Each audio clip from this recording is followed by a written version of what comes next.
معاویہ رضی اللہ عنہ کی ذات پر انجینئر مرزا جہلمی کے اعتراضات اور ان کے جوابات۔ معاویہ رضی اللہ عنہ پر مرزائی الزام کہ وہ علی رضی اللہ عنہ کو گالیاں دیتے اور دلواتے تھے۔ سیدنا عمار بن یاسر رضی اللہ عنہ کا قاتل کون؟ سیدنا عمار بن یاسر رضی اللہ عنہ کا قاتل کون؟ اس حوالے سے کچھ علماء کا خیال ہے کہ وہ ابو غادیہ رضی اللہ عنہ تھا، لیکن صحیح موقف یہ ہے کہ اس کے بارے میں کوئی حتمی معلومات نہیں ہے، جیسا کہ مسند احمد میں صحیح سند کے ساتھ ایک روایت ہے۔ جناب حنظلہ بن خولید عنبری کہتے ہیں کہ عربی آپ کے سامنے لکھی ہوئی ہے، ملاحظہ فرما لیجئے۔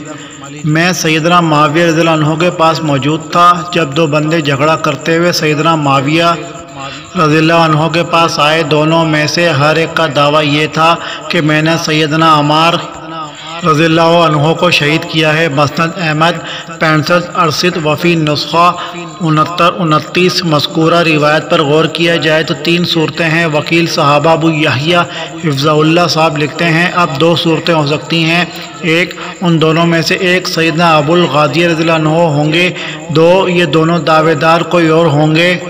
اگر یہ دونوں کوئی اور ہیں تو پھر سیدنا عمار رضی اللہ عنہ کے قتل کا دعویٰ کرنے والے 3 لوگ ہوئے، اور اگر یہ مان لیا جائے کہ ان دونوں میں سے ایک ابو الغادیہ رضی اللہ عنہ تھے اور دوسرا کوئی اور تھا تو پھر بھی کم از کم 2 لوگ دعوے دار ہیں اس بات کے کہ ہم نے سیدنا عمار رضی اللہ عنہ کو قتل کیا ہے۔ اب اس صورتحال میں کیسے حتمی اور یقینی طور پر یہ بات کہی جا سکتی ہے کہ قاتل عمار ابو الغادیہ رضی اللہ عنہ ہی ہیں؟ اب ظاہر ہے کہ جنگ کے موقع پر کسی کے پاس اتنا اطمینان نہیں ہوتا کہ کوئی بندہ یقینی طور پر یہ دعویٰ کرے کہ میرا تیر ہی اس کو لگا اور وہ میرے تیر کی وجہ سے ہی فوت ہوا، کیونکہ ہر طرف سے تو تیر آ رہے ہوتے ہیں، جبکہ دوسرا شخص بھی یہی دعویٰ کرتا ہے کہ میرے تیر کی وجہ سے قتل ہوئے ہیں۔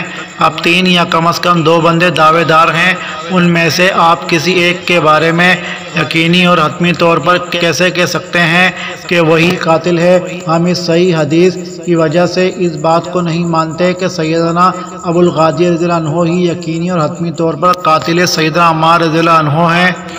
جب ایسا نہیں کیا جا سکتا تو وہ وعید کہ جس میں ہے کہ عمار رضی اللہ عنہ کا قاتل اور اس کا مال لوٹنے والا جہنم میں جائے گا، سیدنا ابو الغادیہ رضی اللہ عنہ پر فٹ نہیں کی جا سکتی۔ انتہی کلام الشیخ حفظہ اللہ۔ باقی ابن سعد وغیرہ کے اندر موجود وہ روایت سنداً ضعیف ہے اور متنا بھی معلل ہے۔ اس میں ابن سعد نے امام احمد کی مخالفت کی ہے، جس میں ہے کہ ابو غادیہ رضی اللہ عنہ کو کہا گیا تم نے قتل کیا ہے۔ اس روایت کی سند اور متن کے حوالے سے تفصیلی بحث آغاز میں گزرا۔ نوٹ اس حوالے سے طبرانی الکبیر 22/364، زوائد المسند 76/4 وغیرہ میں ایک روایت موجود ہے جس میں اشارہ موجود ہے کہ ابو غادیہ رضی اللہ عنہ نے عمار رضی اللہ عنہ کو قتل کیا تھا، لیکن وہ سند بھی صحیح نہیں ہے۔ اس روایت میں سب سے بڑی علت یہ ہے کہ اس میں عبد الاعلی بن عبداللہ بن عامر بن قریظ القرشی نامی راوی موجود ہے، لیکن وہ مجہول ہے، ان کے بارے میں کوئی جرح و تعدیل نہیں ملتی۔ امام بخاری رحمۃ اللہ نے التاریخ الکبیر صفحہ نمبر 671 رقم الترجمہ 1742 میں، اور ابو حاتم الرازی نے الجرح والتعدیل جلد نمبر 6 صفحہ نمبر 27 میں ان کا صرف تذکرہ کیا اور کوئی جرح و تعدیل نہیں کی۔ اہم ترین نوٹ، کئی علماء کی رائے کے مطابق ابو الغادیہ رضی اللہ عنہ بیعت رضوان میں شریک ہوئے تھے، جیسا کہ علامہ ذہبی رحمۃ اللہ علیہ فرماتے ہیں۔ عربی آپ کے سامنے لکھی ہوئی ہے، ملاحظہ فرما لیجئے۔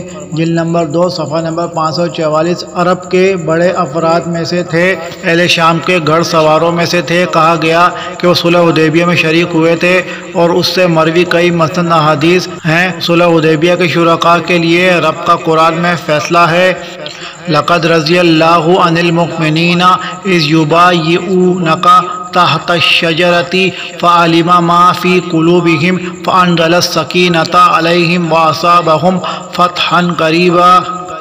یقیناً اللہ تعالیٰ مومنوں سے خوش ہو گیا جبکہ وہ درخت کے نیچے تجھ سے بیعت کر رہے تھے، ان کے دلوں میں جو تھا اسے اللہ نے معلوم کر لیا اور ان پر اطمینان نازل فرمایا اور انہیں قریب کی فتح عنایت فرمائی۔ الفتح 18 اسی طرح آپ صلی اللہ علیہ وآلہ وسلم کا فرمان ہے، عربی آپ کے سامنے موجود ہے، ملاحظہ فرما لیجئے۔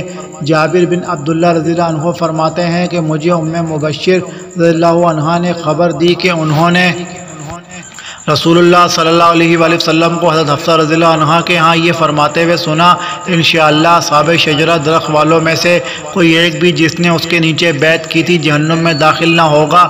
مسلم 6404۔ اس حدیث اور قرآن سے پتہ چلا کہ اہل بیت رضوان سے اللہ ہمیشہ کے لیے راضی ہو گیا، ان کے دلوں میں موجود سچا ایمان اللہ تعالیٰ نے جان لیا اور وہ کبھی جہنم میں داخل نہیں ہوں گے۔ چنانچہ محقق اہل حدیث نور پوری حفظہ اللہ فرماتے ہیں، اسی طرح جو علماء سیدنا ابو الغادیہ رضی اللہ عنہ کو قاتل عماس رضی اللہ عنہ سمجھتے ہیں، علامہ البانی رحمۃ اللہ علیہ کے علاوہ دیگر اور بھی ان کا بھی یہ موقف ہے کہ سیدنا ابو الغادیہ رضی اللہ عنہ کی اگرچہ یہ غلطی ہے لیکن بیت رضوان شریک ہونے کی وجہ سے اللہ نے اس وقت بشارت دی، اس بشارت کی وجہ سے یہ غلطی ختم اور معاف ہو جائے گی۔ ہم نے اپنا موقف صحیح حدیث کی روشنی میں بیان کر دیا ہے۔ نوٹ: سلف میں سے کچھ علماء اگرچہ یہ موقف رکھتے تھے کہ حضرت عمار رضی اللہ عنہ کا قاتل ابو الغادیہ رضی اللہ عنہ ہے، لیکن سیدنا عمار بن یاسر رضی اللہ عنہ کو جنگ صفین میں شہید کرنا ان کی اجتہادی خطا ہے۔ اس بات کی طرف حافظ ابن حجر العسقلانی رحمۃ اللہ علیہ نے دیکھیے الاصابہ 4/151 تے 881 ابو الغادیہ الجہنی۔ اسی طرح دیگر کئی علماء کے اقوال موجود ہیں۔ جب اجتہادی خطا ہے تو اللہ کی بخشش بہت کشادہ ہے۔ ابو غادیہ رضی اللہ عنہ کو اللہ کی رحمت اور بخشش سے محروم کرنے والا مرزا کون ہو سکتا ہے؟